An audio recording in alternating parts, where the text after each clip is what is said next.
Mighty Ape is Australia's entertainment and pop culture superstore with everything from movies, music, games, toys, books, hobbies and more. Mighty Ape is your one-stop shop for the things that matter most. They constantly have hot deals and exclusive promos. And if you visit their website on the click-through banner on fakechef.net's homepage, then your purchase will help support Good Movie Monday. Mighty Ape, Australia's entertainment and pop culture superstore. Good morning. Good morning. Good morning! Morning. Good morning. Good morning. You mean to wish me a good morning? What do you mean that it is a good morning whether I want it or not? Please go away. Let me speak for the love of God. Yes, good morning and hello to you wherever you are in the world or whatever time it is right now. Welcome to Good Movie Monday, that time of the week where we discuss things that are happening in the world of cinema. Glenn Cochran here and Keith Schultz over there. Hey Howdy. Keith, how are you? Very well, mate. How are you? Good. Pumped for another week. Absolutely raring to go. If you're new to the show, welcome to you. And if you're a return visitor, then thanks for sticking with us. We are presented by fakeshemp.net, which is a website run by nitwits who dabble in all kinds of nerdy cinematic ramblings. So head over there and see videos, reviews, interviews, and a whole lot more. And it's great to be back with you for another week. So let's get started. Yeah. Coming up, we have got the conclusion to my interview with Richard Stanley, the director of The Colour Out of Space. That was a great interview last week. Fascinating. That one did good things for our little It show. Thank you, Richard. And Jarrett returns with a dairy-free sexual abstinence edition of the PE class. Poor Jarrett. I think he may have learned his lesson. And Guillermo gives us an update on what's been happening over at Screen Realm. And AFCA Chairman Adam Ross reviews the new Hugh Jackman film, Bad Education. And of course, the two of us are going to spit lyrical about a bunch of other stuff too. Indeed, the highlight. What have you been watching this week, mate? Do you know what? I watched a couple of films this week. So I watched Ford vs. Ferrari. How good is that? Great film. Really enjoyed it. I'd say in the pantheon of racing movies, it would be high on the list. I should have said, did you enjoy it before I said, how good is that? Like just implying that it's great and that you thought the same. No, I really enjoyed it. I had seen it before, but I actually enjoyed it more on the second watch. It was better than I thought, actually. Yeah. Great performances, shot impeccably. Tracy Letts, yes, I believe, steals the show for me. Man. Yeah, that scene where he just breaks down is just brilliant. He's great. He's a great actor. I sat next to him at the Melbourne International Film Festival when we watched the movie Christine. Oh, wow. Not the John Carpenter film, but the one about the newsreader Christine Chabanak. Ah, yes, who committed suicide live on air. Yeah, Christine. Anyway, he was in that, and just sitting next to him, I just felt like I was in the presence of royalty. A fantastic actor. Yeah. Shall we move on to a little bit of news before we push forward? Yes. So over the past few weeks, we've been discussing the precarious state of cinema and what the cinematic landscape might look like on the other side of this coronavirus crisis. Well, this week some news landed on my desk that addresses local distribution that I found really interesting. There's a new company called the Reset Collective, which has been formed by a few key industry players. But rather than fumble my way through their mission statement, I'm going to quote directly from their press release. So bear with me, it's a little bit of a mouthful. They're an integrated Australian content company encompassing a new model distribution arm together with a production division for both TV and film. Acquisitions and distributions will be the immediate focus for the new company, with plans for the development and production arm to unfold later in the year. So the Reset Collective will be based out of Sydney with a strong global presence through its UK and LA-based principals, and is fully financed by London-based TV and film production company Genesis Pictures. So the distribution arm will be driven by digital and theatrical releases and will build innovative release strategies with its theatrical subscription video on-demand partners while adapting to the changing entertainment landscape. Under the production arm, the company will prioritise partnerships with emerging Australian filmmakers and digital platforms looking to develop internationally focused content. Wow, that's a mouthful. It is. It's a new age we're going to, Glenn. It is. So for the full rundown on what the Reset Collective does, just Google their name and there's a whole bunch of media coverage. I find this fascinating. I think watch this space. We'll have more to say about it over the coming weeks. But I want to sort of focus on the point they mentioned theatrical in there. They did, yeah. That's fascinating. Yeah, absolutely. And how that's going to look moving forward. Yeah, I mean, like, other post-pandemic news, which ties in with this, Glenn, is that I believe the cinemas in Australia are planning to open in July, and obviously the big marquee films of that month is big Chris Nolan's film Tenet Yes. and the Disney flick Mulan, which have been no, sorry, Tenet hasn't been moved at all. It's just had its initial fortuitous. original date, and Big Christopher, I believe, has been pushing that. He's just saying, no, we're going to open in July, regardless of whether or not there's going to be a limited amount of people who can attend. Restrictions, etc.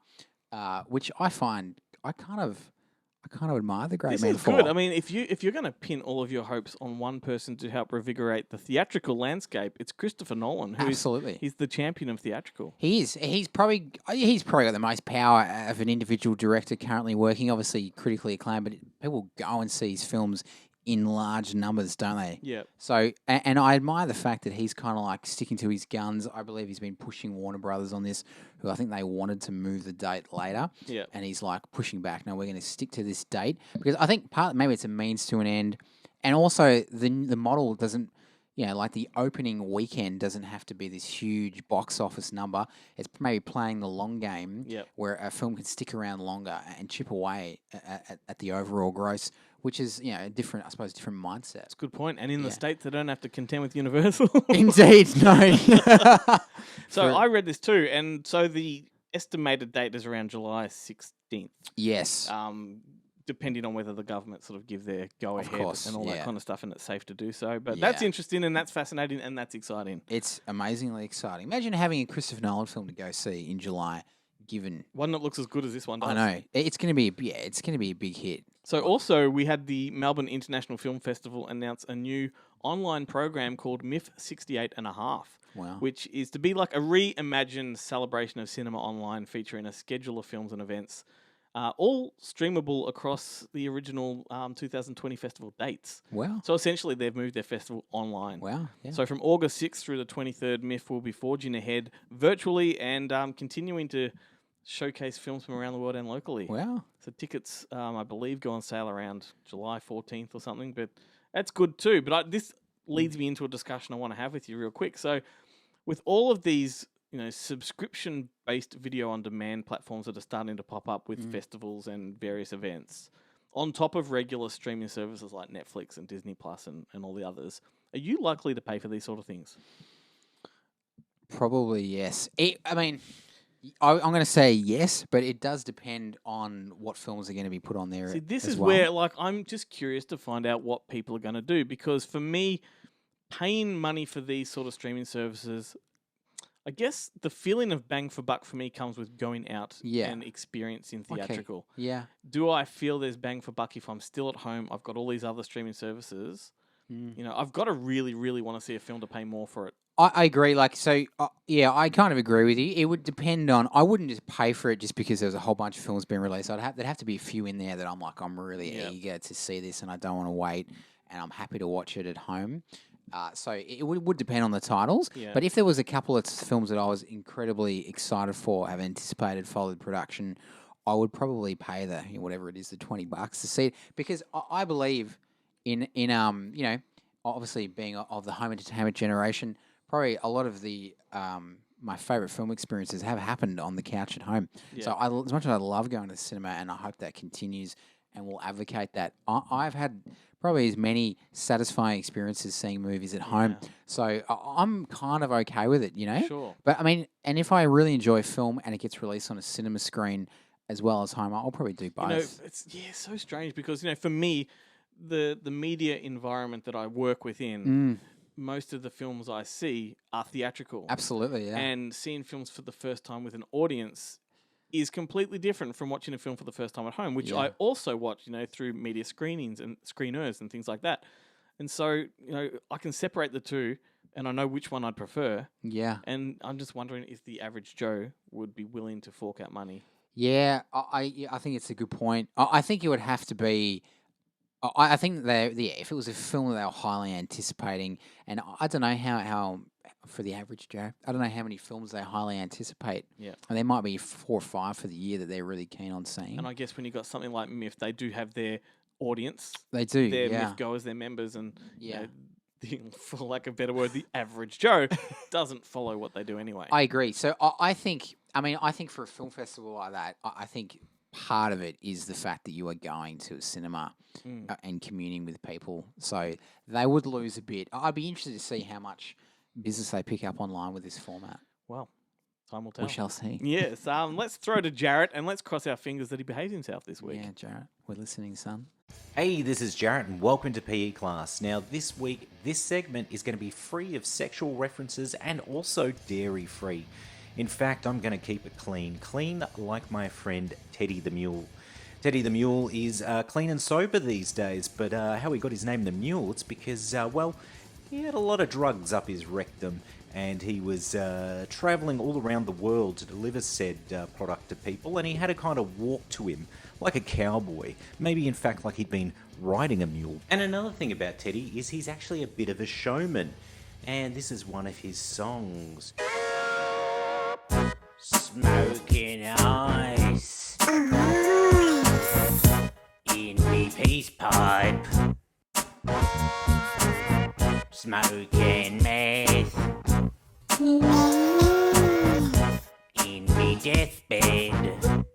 Well, I don't wanna die. I just wanna get high.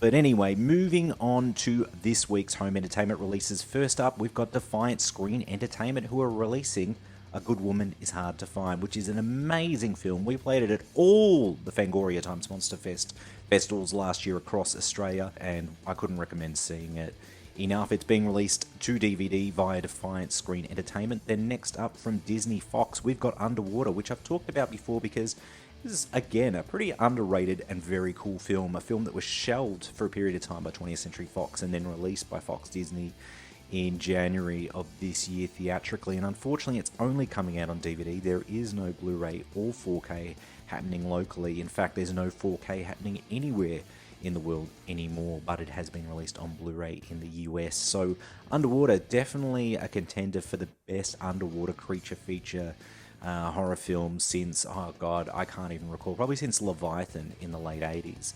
Then next up from Rialto, we've got the Peanut Butter Falcon, which is kind of a film that came out and went under the radar locally as well, but somehow and for some reason Rialto held on to it for way too long and released it theatrically in Australia about 5 months after the US. So subsequently it was already on home ent over there, and unfortunately it's only getting a DVD release locally, but it's definitely worth checking out. Even if you hate Shia LaBeouf like myself, it is a very, very cool film. Then moving on to Roadshow, they've got the big releases this week, and they're headlined by Birds of Prey, aka that extremely long title that no one can remember. That's coming out in 4K, Ultra HD, Blu-ray and DVD. Now it's not that content heavy with the special features. It's a little disappointing, to be honest. There's really about 6 featurettes on there, a gag reel, and then something called Bird's Eye View that I don't know because I haven't seen a preview of the disc yet. No commentary, no deleted scenes. So it's a little bit of missed opportunity, a bit of a shame there. However, the Blu-ray and 4K Ultra HD both have Dolby Atmos tracks, which is terrific, and the 4K Ultra HD also has Dolby Vision. Very cool indeed. Then next up from Roadshow, we've got The Way Back, the Ben Affleck starring film that unfortunately came out locally pretty much on the cusp of the COVID-19 outbreak, and it just disappeared and then was released early to digital. Well, now it's hitting home entertainment and with little fanfare as well, because it's coming to Blu-ray with 2 featurettes as special features. Somewhat sad, for in my opinion, probably Ben Affleck's best film in a number of years. The DVD has one of the 2 featurettes. They couldn't even put the second featurette on there. Crazy. So that's me for this week, and I'll be actually off for the next 2 weeks, so there might be someone jumping in my chair and getting physical with you. So just remember, pretend it's me. Just close your eyes and pretend it's me. On this week's Scarefest television, we welcome back hometown celebrity Jim Beckle. You may not know that name yet, but his recent role in Candy Corn opposite Tony Todd has put him on the horror stardom map. Join us this week on Friday at 9 p.m. Eastern Time Zone at scarefestradio.com or follow The Scarefest on Facebook and Twitter. Hey Keith, here's something for shits and giggles. Yep. So last week on our bonus content video. So if you don't know, if you're listening to this, we do put up bonus videos on YouTube and on Facebook. Tasty treats. Stuff that we don't include in the show. Anyway, we put up a bonus video and I talked about Randy Quaid. Right. So despite his apparent detachment from reality, I don't hide the fact that I adore this man. I think I've even mentioned it on other episodes. You probably have, yeah. And I probably will continue to talk about him. But I mentioned that he has a batshit crazy presence on Instagram. And well, I want to share a bit of that with you. So here's a short snippet from one of his infamous monologues, morphing cinema with politics. And this is one of a series of dramatic readings of Trump tweets. Okay, wow. Tell the Democrat governors that Mutiny on the Bounty was one of my all-time favorite movies. A good old-fashioned mutiny every now and then is an exciting and invigorating thing to watch. Especially when the mutineers need so much from the captain. Too easy. I really want to believe this is all an act. Yeah. I want to believe he's playing a character. Before he's doing a Joaquin Phoenix. Yeah, I mean, it's really hard to determine where he stands politically, but where that line is between sarcasm, parody, and dementia. That's right. I just don't know, because for a long time I thought, man, he's lost the plot. But then when you separate those particular videos with some other ones he does, Yeah. I just don't know. He's capable of being lucid. Yeah, I don't know. It might be an elaborate piece of performance art by the great man. He may have had, one too many, Well, Randy, good health to you, sir, Yeah, and we that's would right. love to have you on this show. He's got a sensational I've beard. reached out to him. Oh, have you? Yes, I have. Get him on the show. I want to. So let's hope, Randy. fingers crossed, we're probably the only place in the world that would have him. Yeah. Anyway, this is the man. Let's not forget, he made the Missouri Breaks, Midnight Express. The last detail. Of course. What about Independence Day? Yes. Oh, he's sensational. Texasville, yep. Maybe his character from Independence Day is manifested, Oh, he did a great film in the 80s called Parents, which is like a comedy horror. I haven't seen that one. Brokeback Mountain. He's sensational in Brokeback He Mountain. is. He's Quick great. Change with Bill Murray. Yeah, okay, yeah. Fantastic. Yeah. And of course, Kingpin. Yeah, of course. Kingpin. Randy Quaid, we salute you, We sir. do, sir. The American male human is retarded. Our objective is to keep him that way. So, Roger Deakins, Glenn, I know you're familiar with the great man, the genius of cinematography. Two-time Oscar winner. Indeed, like 20-time nomination or whatever, has just launched his new podcast on the art of cinema. He started it with his wife. Love it. His wife's name is James. Really? How weird is that? But I That's- think her name is like Isabella James or something, but professionally she goes by James Deakins. It's truly bizarre. So anyway, I think the podcast is called Team Deakins, Wow. Okay. and it discusses cinematography of all Yes, things. of course. So I think they've launched 6 episodes, which are now available to listen to. I haven't heard any of them, No. but why don't we take this opportunity maybe to talk about cinematography, what some of our favourite cinematographers are? I would absolutely love to. Well, let's start with the great man, Roger. I mean, what a storied career that man has had. Do you have a personal favourite film of his that he's shot? Well, I mean, Blade Runner is gorgeous. Spectacularly shot. Incredible. Didn't like it, don't love it, Yeah, the film, yeah. but it looks amazing. I'm probably going to go Skyfall here, let's be honest. Of course. That film looks impeccable. Yep. Amazing work, Roger. Do you draw the distinction between cinematographer and director of photography? I know that's a a great point of question. contention with a lot. I think it's more or less the same depending on I- where you are. I feel like it's the same. Do you know, back in my No video, I didn't realize how important the cinematography is to a film. It's incredibly integral. In fact, I know Orson Welles was Citizen Kane.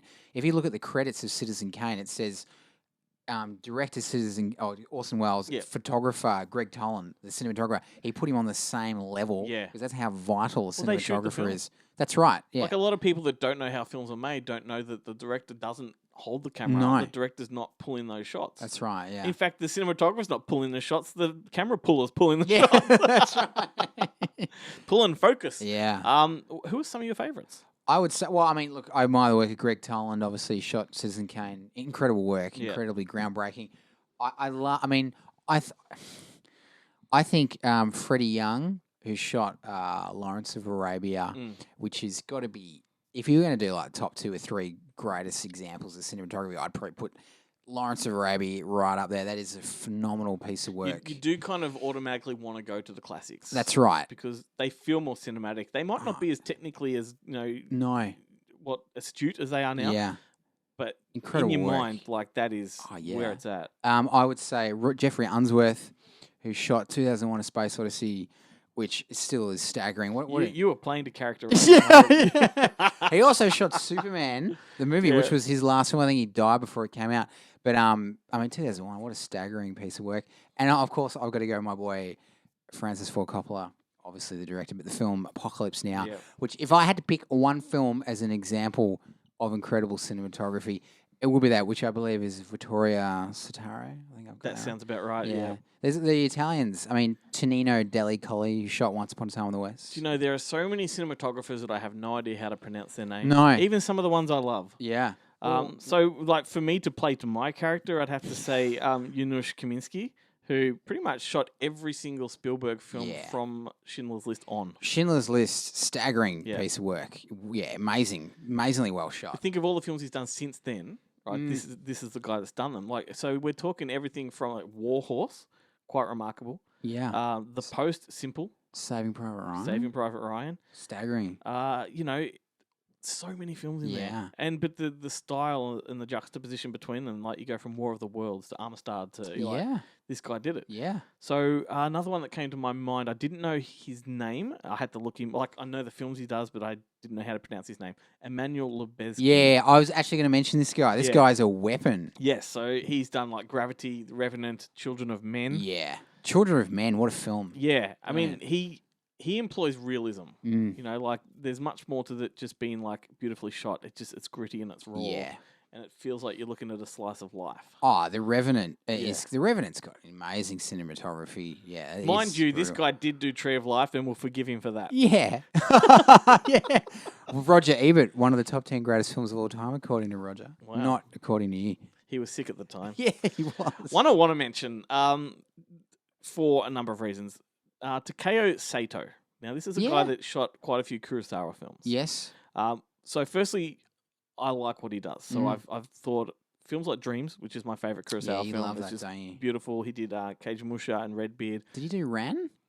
He may have. Because that is impeccably shot. I don't think he did. Okay. But we can be fact checked on that. Yeah. But the reason I bring him up is because my old mate and B-movie hero, Albert Pune, interned under this guy. Wow. So before he made Sword and the Sorcerer, he was on the set of Kurosawa things, That's working amazing. with Takeo Sato. That's amazing. Yeah, Wow. and if you look at the first 15 maybe films of Albert Pune, they are shot impeccably. Wow, They yeah. are beautiful films. Yeah. Sword and the Sorcerer is highest grossing independent film of all time and just looks the bit, you know. Looks the business. And the only other one I had that came to mind, I mean, lots came to mind, but I wanted to talk about David Egby because this guy did the original Mad Max, went on to things like Ironclad, Quigley Down Under, Predator. I think he did second DP on that one. Wow. Pitch Black. Like, he's just one of these guys. I like to know Aussie guys that have gone and done well. You know? And Mad Max, cinematography of Mad Max is quite revolutionary. Yeah, it is. Let's just talk on the first one. Yeah. Hey everyone, it is Adam here from Adam's Just Seen with a review of Bad Education. Now that might seem a little bit confusing because you're like, which Bad Education? Because there's about 4 or 5 properties with that title. No, not the new Netflix series, but instead this small, powerful, independent film premiering on HBO and Foxtel here in Australia by emerging director Corey Finley. What is special about this movie? Well, there's a couple of things that are special, but mainly it's written by Mike Makowski. And Mike Makowski was actually a student at the school where this film is set. This film chronicles the biggest scandal, basically, in American schooling history, and front and centre is Hugh Jackman delivering, I believe, his best performance as Frank Tassone. Jackman is playing here into his own persona by a man that is so perfect on the surface, but has this secretive life. And I think there's something a little bit meta here in the performance because Jackman is so impeccable in so many ways that people always want to try and find a chink in his armour. They're like, can he be that nice? Is he straight? You know, how does his marriage work? There's all this kind of talk about him sometimes because he's this, you know, AAA above the marquee movie star who has just can't do anything wrong. Personally, I went and saw Jackman do his live performance recently. And the guy is a human meteor. So to see him play this nuanced, really calculated performance shows his range. And something that's quite special about this movie is that because this is happening in quarantine, and even though this was a HBO movie, it may be eligible for the Oscars. And I think that if it is, then Jackman will definitely be scoring a nomination, because I believe that him leaning into this secret life, and it's flickering just behind the eyes, behind this perfect persona of Frank Tassone, is just incredible acting. He's offered amazing support here by Alison Janney, and the two of them play off each other in such a great way. What is also interesting about this movie is that often when movies are about frauds or scams, they like to lean into the opulence. They like to show you what these guys are spending stuff on. And this movie is much more smaller and calculated, and it's got these character moments. So it really is kind of like a walk and talk drama, and a lot of it is set just in classrooms and and boardrooms and things like that. But there is this kind of like tit for tat and slow exposure of information between the characters that makes it really, really engrossing. So it's darkly humorous, this movie, and it definitely is very subtle and complex. But yeah, well worth your time, and I would give this a rock solid 4 stars. And I think that just to show how actually good of a performer Jackman is, that he doesn't have to just rely like on his muscles or his megawatt charisma, and there's this dangerous inversion of those elements here in this movie that is just, you can't take your eyes off it. So Bad Education on Foxtel at the moment, amazing performances, and just a really, really interesting story. 4 stars from me.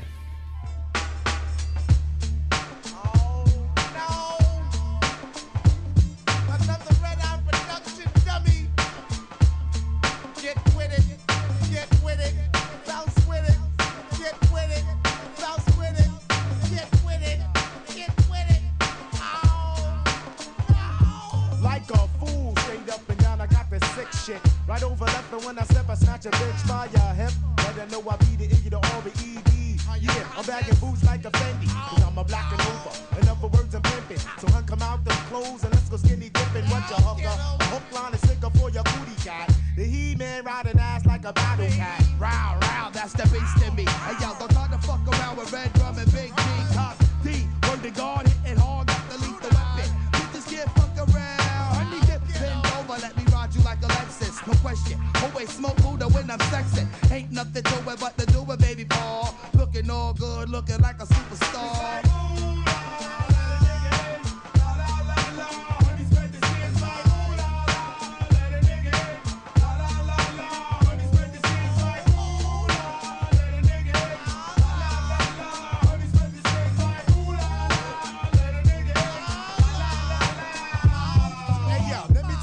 When I'm pumping, and yo, I guess the red out, yeah, just like I'm knocking in your dugout. Ooh, like I'm rubbing on them hips like a genie. Wet wild the loose, I got the juice for your creamy. Got the ripping, stripping straight down to your bikinis, making ya hot and steamy on your back. Deja vu with the attack of the drunken monkey style. Yo, baby coming back on that shit. Ain't comes to it's the who you with me. I'm looking steady, sticking when I'm hitting the skin. It's like ooh, nah, let me in, honey, this bed the skin, so I gave it to her.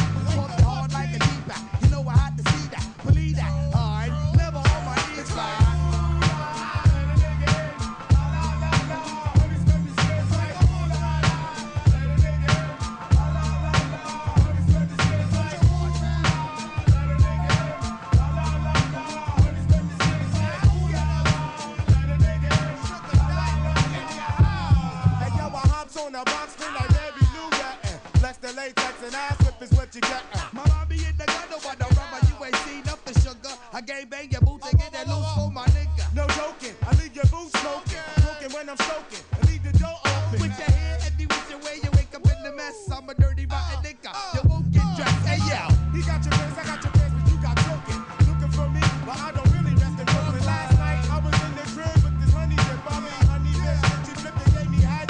So attractive, they the order mattress that I stacked it. Kick the light, Bruce got the pussy loose. Maintain my status, you know the G will have it. Bang it in the basement, leave my panties in the attic.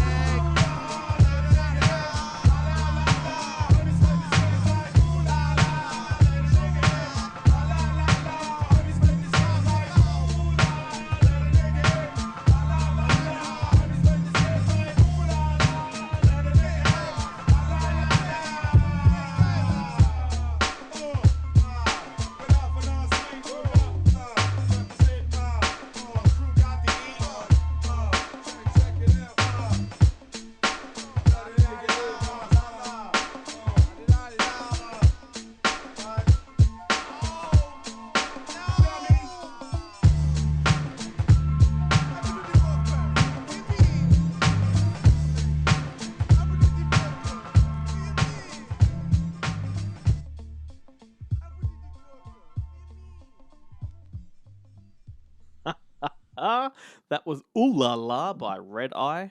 That's from the soundtrack to the Farrelly Brothers' Kingpin. Yeah, what Part of my ongoing tribute to the legendary Randy Quaid, 3 votes. I've committed a sin. I've desecrated my body. Can't go home now. No, can't go home.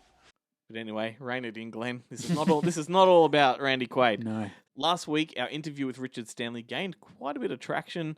Ended up being shared all over the place, even by the great man himself. Yes. Mate, I was stoked. Fantastic endorsement. So Colour Out of Space is now available on Blu-ray and DVD, and it is a must-see film without question. But let's hear the conclusion of my conversation with Richard, because this is a good one. He talks a little bit more about what's coming up after the fact.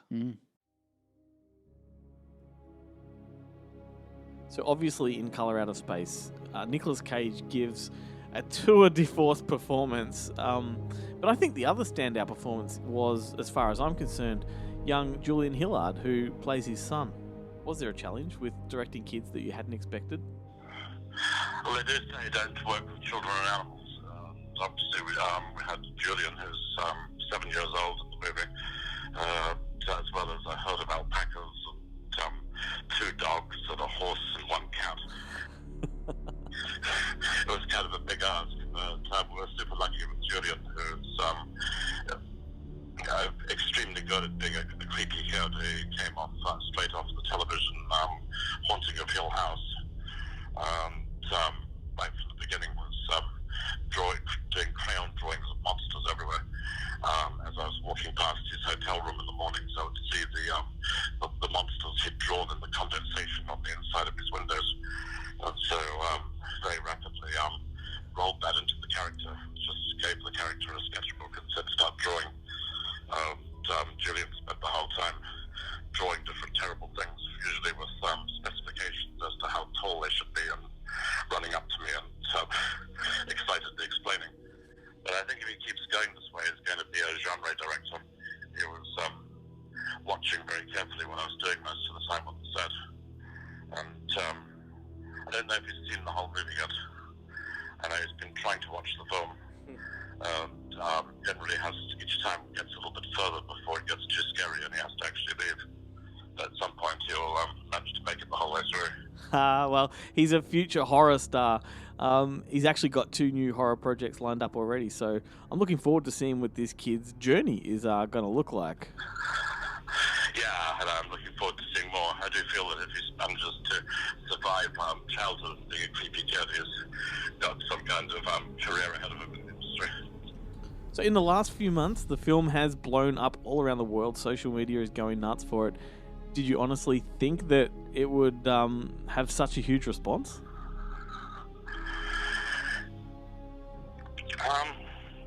Well, in its optimum circumstances, I was rather hoping that Colour might reach a wider audience than most of my work, simply because of the harnessing together of Nick Cage and H.P. Lovecraft, both of whom have pretty wide demographics in their own right that don't normally overlap. H.P. Lovecraft in particular is a bizarre figure because his work has essentially permeated every aspect of contemporary culture without anyone deliberately promoting it. Like kids in Africa, in Russia, or Japan, or the French Pyrenees where I'm living can all readily identify Cthulhu. Not only know that the little green guy with the tentacles is Cthulhu, but they know his name. Even if they don't know who H.P. Lovecraft is. Just the same way that the Necronomicon is kind of a known quantity all over the world. So to some extent Lovecraft's been spreading through pop culture like some kind of psychoactive virus. And it's touched the lives of more people than any of us know. I don't think anyone's done a survey, but there do seem to be literally hundreds of thousands, if not millions, of Lovecraft fans out there who have been waiting for a movie like this. Absolutely. And do you think that your own personal journey and the lore that surrounded you, as documented in Lost Souls, has played any part in bolstering this film? Well, I think it helped as I was parked on top of the mountain for 20 years. But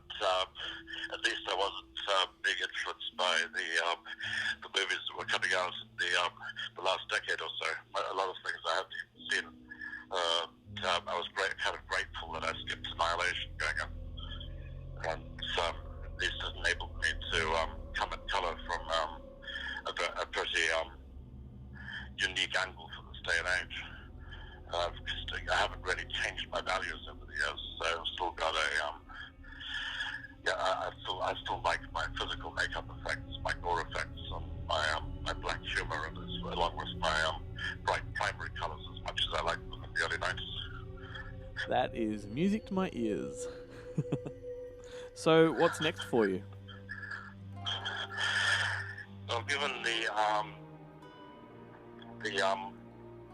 runaway success of Color, it's inevitable now that we're going to be doing 2 more Lovecraft movies. So I'm already developing the official follow-up to Killer Out of Space, which is a new adaptation of the Dunwich Horror, another one of Lovecraft's most famous stories, which will give us an opportunity to expand on the themes of Color, and also to take the saga back on campus, to go back to Miskatonic University for the first time since Reanimator, and get to grips with the Necronomicon, the black book that's up to the core of the stories. So I think that's something that's going to be happening very swiftly, and I'm hoping that will be literally in production by the end of this year. That is very exciting. Well, I appreciate your time, mate. And to finish up, I just want to ask you a question that I end many interviews with. What are some of your favourite Australian films? A great many that I absolutely love and adore. I mean, I think I was absolutely traumatized as a child by the Hanging Rock of the Last Wave by Peter Weir, which I remember scaring the living crap out of me when I was about 9. Also a big fan of the original Long Weekend from back in the day. I guess Australian filmmakers have always had an uncanny ability to imbue the landscape and the environment with a subtly menacing and kind of malevolent character of its own, which is something I've always appreciated. A little bit of that bleeds into the way that the forests and the locations and colour are treated. Quite right. Being cut off from the rest of the world helps too. Yeah, I think being a South African, I've probably got some of that creative DNA as well. Yes, no doubt. Well, thanks for taking the time to chat with me, Richard. I love your work, and I've loved it since Hardware got released, so this is definitely a geek out moment for me. Congratulations on the film. It's outstanding. Thank you, sir. Praise indeed. Take care, mate. Have a great evening. You too, mate. Take care out there.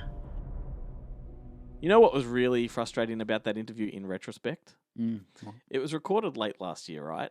To promote the screening at Monster Fest. It was the premiere of the film. Yeah. But I wasn't aware of the fact that some of the stuff he was giving me in that interview was absolutely exclusive. Yeah. So he talks about the films he's doing, the new Lovecraft, Dunwich Horror and all that. I was probably one of the first people in the world he's told, and I didn't know it. So we couldn't lead with that as breaking news or anything like that. Yeah.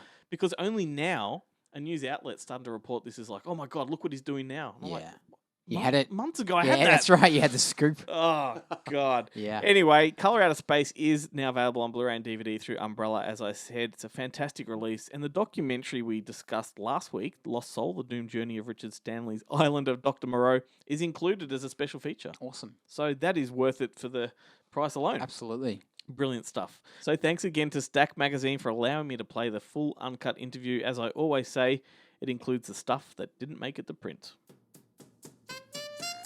Hi, I'm Andrew Mike Doyle, serial toilet paper hoarder and host of Remotely Funny, the quarantined comedy show.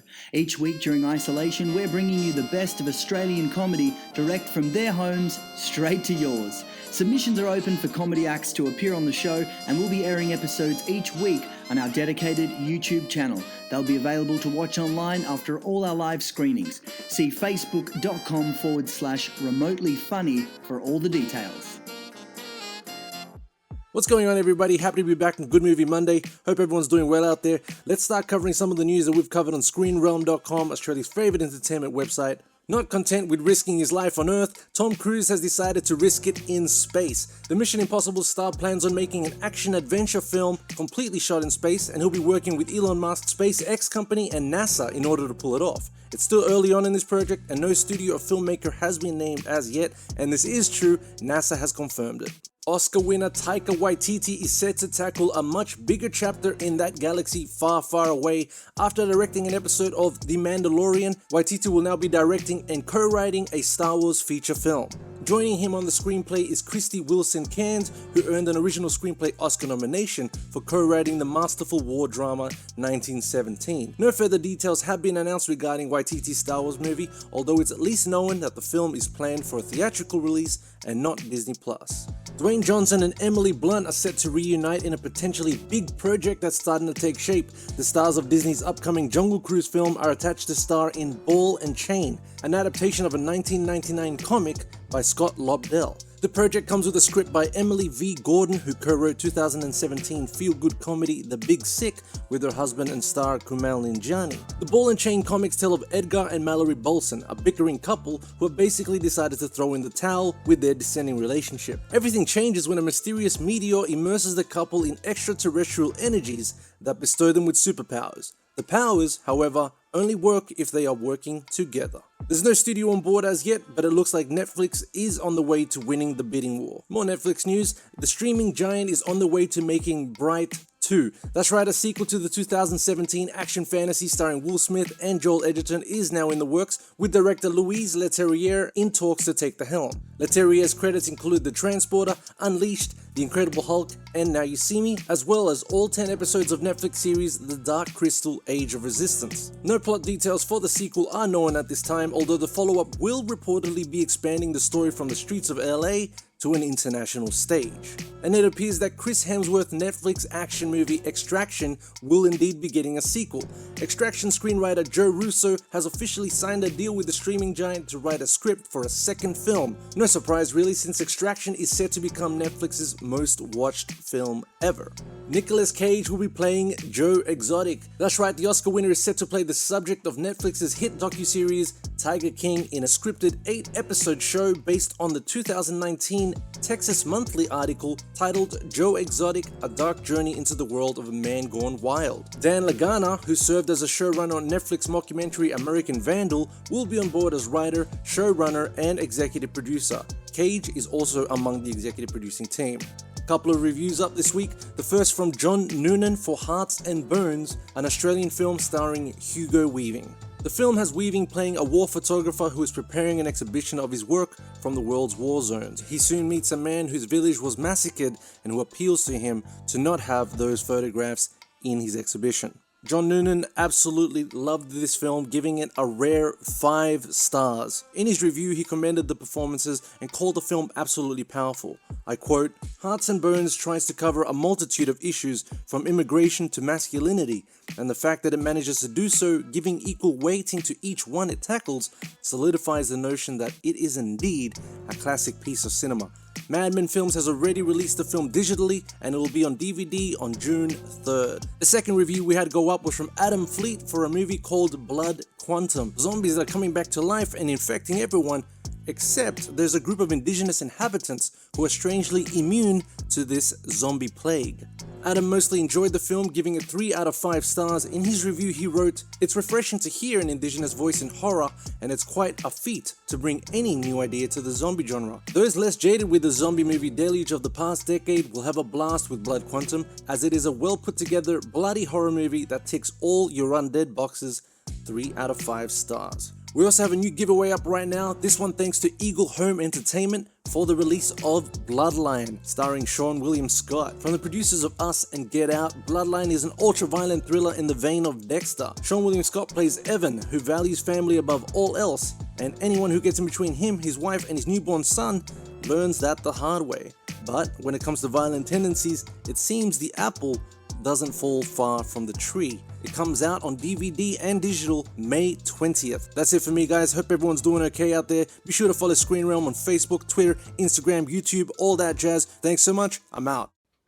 Robert De Niro, a very low IQ individual, has received too many shots to the head by real boxers in movies.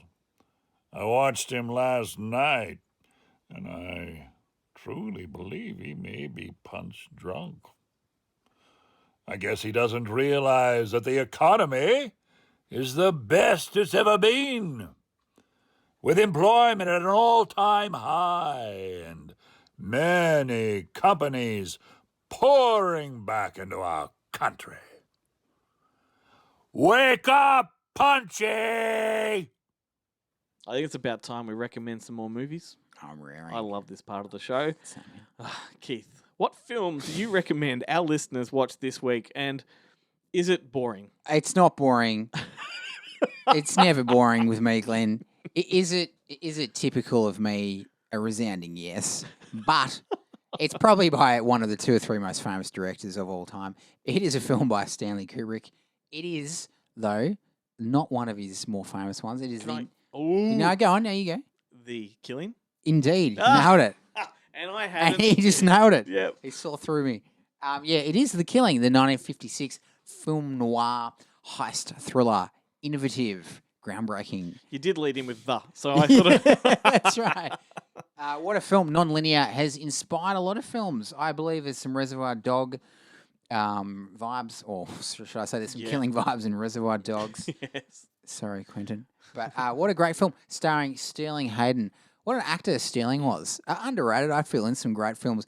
Insane guy. Apparently he was totally off the rails.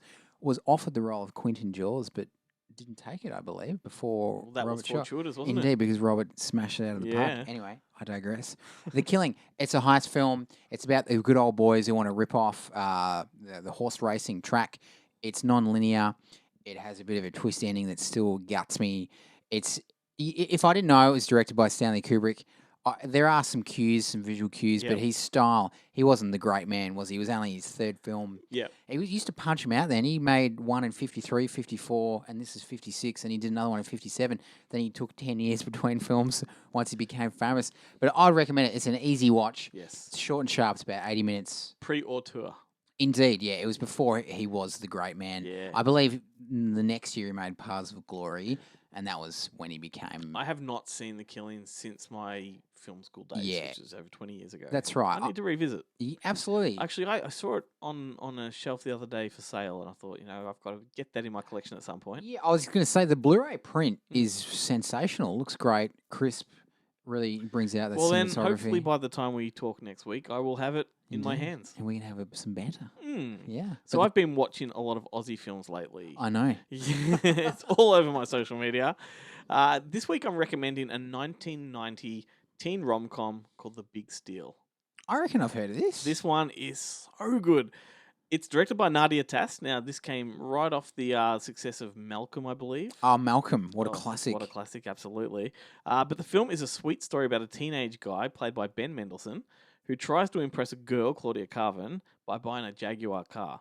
But he's ripped off by a shady used car salesman, who's played by Steve Bisley. Wow. And then, so this kid hatches a scheme with his mates to get revenge on the car salesman.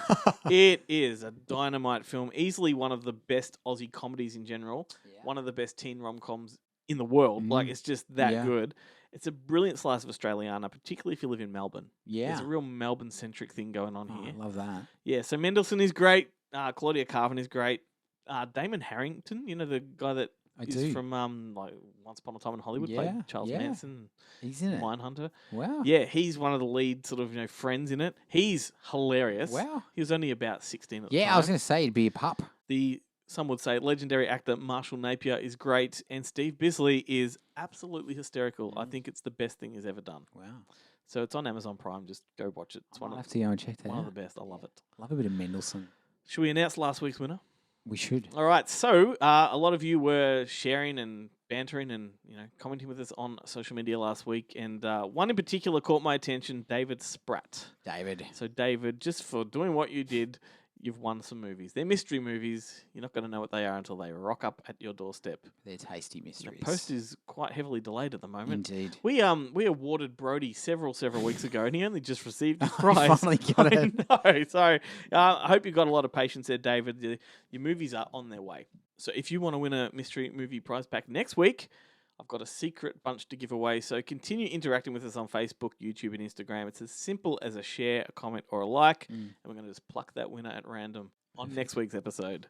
Now, most weeks before we run, I like to plug other shows and draw attention to things that they're doing just to support that community entertainment thing. Indeed. And so this week, I want to shout out to Bonehead Weekly. They're from the US, and they're a fantastic podcast. They're with me on Scarefest TV every week. They've got their own segment. But I want to draw your attention to them because they recently interviewed director Patrick Lussier, who is the director of My Bloody Valentine and Drive Angry with Nicolas Cage. Wow. It's a fantastic Zoom interview, all on screen, so you can watch him interact with them. So jump onto the Bonehead Weekly bandwagon. It is well worth the time. And as for a local mob, let me give a quick shout out to Screen Space. They're a comprehensive film news website committed to unique perspectives, fresh content, and user interaction. And they're headed by journalist, film critic, and festival director Simon Foster. Simon. Yes, so Screen Space support our work here at Good Movie Monday and at Fake Shemp, so we support them in return. We do. Now, before we really sign off here, Keith, our good mate, loyal listener, number one listener, Brody, wanted me to discuss the Delta Force franchise this week. He saw that I was watching Operation Delta Force Part 5 last week, and he was keen for me to elaborate on the entire series. Now, mate, perhaps we could dedicate an entire show to that, but maybe not. Well, I feel like Brody would listen, but not many others would, so maybe not. But I will say this, that if they ever release a definitive Blu-ray box set with all 8 movies, then they can take my money right now. Absolutely. You and Brody's. All began with Chuck Norris, mate. Yeah, I know. And Lee Marvin. Lee Marvin, what a legend of the screen. Yep. What a hard man. Anyway, we are at the end of the show, so thanks for listening, everybody. It's been heaps of fun talking shit with you. Thanks to Guillermo. Thanks to Adam for their weekly updates. Big cheers to Jarrett for popping that Xanax and keeping it PG as best as he could, I guess. Thank you, Jarrett. Keith, mate, I love doing this every week with you. Absolutely. It's been heaps of fun. Pleasure never a chore, Glenn. So we're going to go out with a song called I Saw the Light by Todd Rundgren. Another cracker from Kingpin. Randy, my brother, come back to us, mate. Coming on the show, son.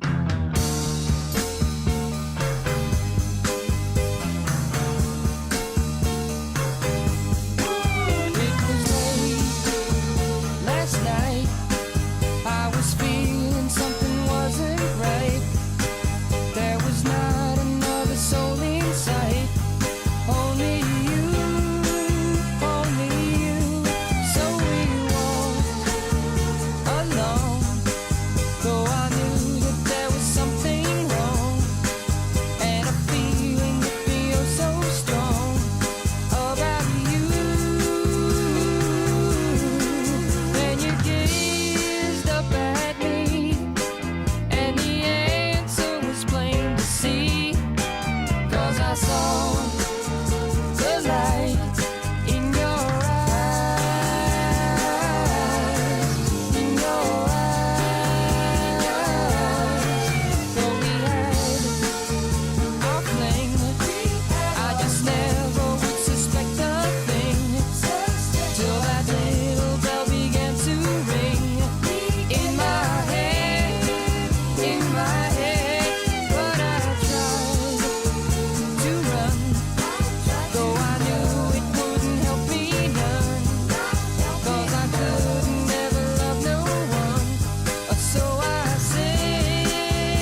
Ladies and gentlemen, please welcome Randy Quaid and the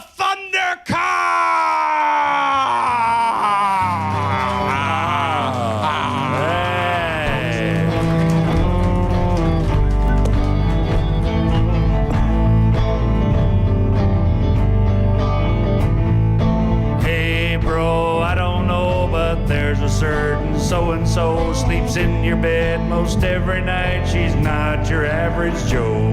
I've heard it said that love is blind, and I don't want to seem unkind. To each his own is what I say, but have you lost your mind?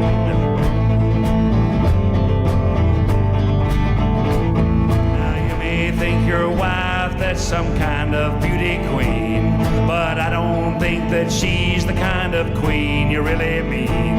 So please don't think I'm rude if I have reason to conclude your lady fair is not four square. She used to be a dude.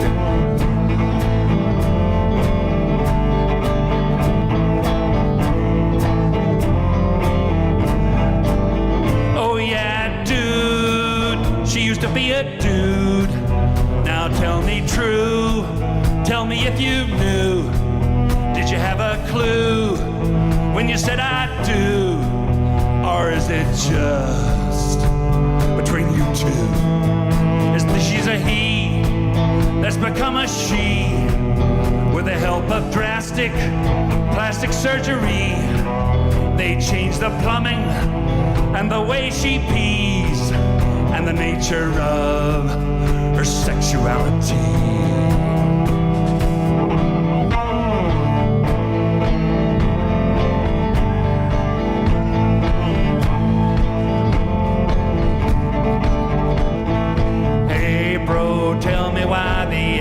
Apple of your eye exhibits telltale signs that she used to be a guy. Her dainty wrist is the size of your fist, and her ankle bones, well, you get the gist. But the way she moves is a giveaway that she is not a miss.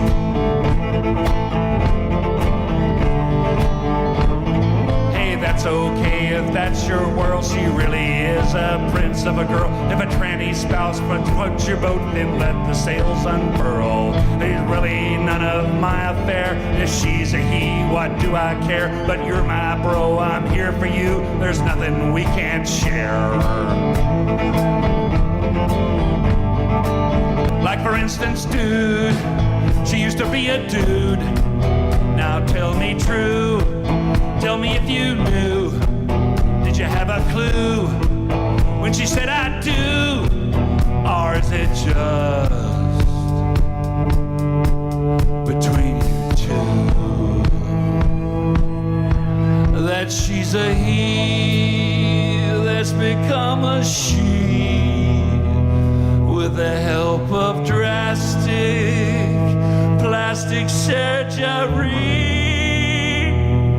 They changed the plumbing and the way she pees and the nature of her sexuality.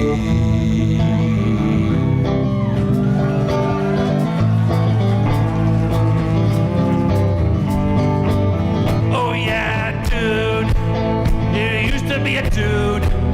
Did you have a clue when you said I do? Now tell me true.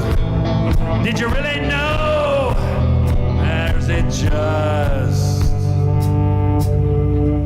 between you two?